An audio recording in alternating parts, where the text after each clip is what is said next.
Hari ini, hari-hari ini lagi viral berita seorang Gus.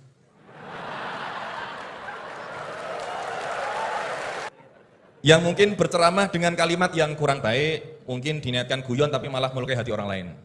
Tapi Masya Allah Gus Bahak guyon tapi tidak pernah melukai hati orang lain. Sebenarnya sejarah panggilan Gus ini seperti apa gitu?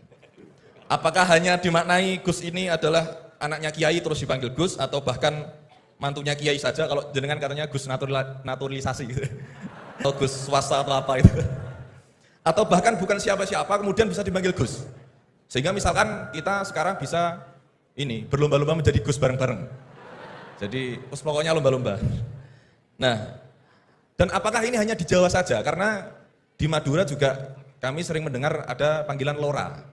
Lah ini sejarahnya sebenarnya apa gitu loh. Apakah juga kalau sudah menjadi Kiai tidak bisa menjadi Gus lagi? Atau kalau sudah menjadi Gus tidak bisa naik menjadi Kiai? Gitu ya. Nyun Sewu di zaman Rasulullah itu apakah putranya Rasulullah juga dipanggil Gus? Kan juga tidak. Maka maka kalau Gus ini tidak ada di zaman Rasulullah, berarti semua Gus ini bid'ah gitu. Karena Gus tidak ada di zaman Rasulullah. Ini yang provokatif dulu itu ya. Semoga diampuni oleh Allah Ta'ala.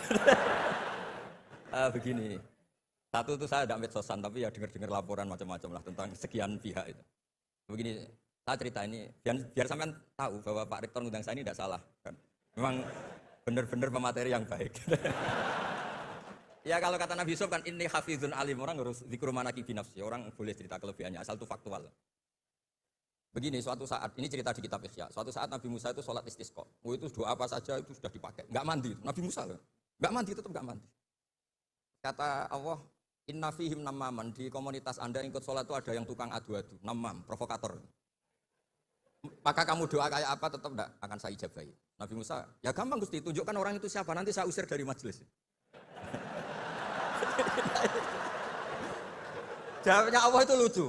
Saya ini orang yang mengharamkan namam, mengharamkan namimah. Kalau saya menunjuk orang itu berarti saya juga namam. Intinya itu Allah terus mengabaikan sekian peristiwa namam. Jadi kalau pertanyaan provokatif terus kayak gitu itu masih diabaikan oleh Allah. Karena nanti repot itu.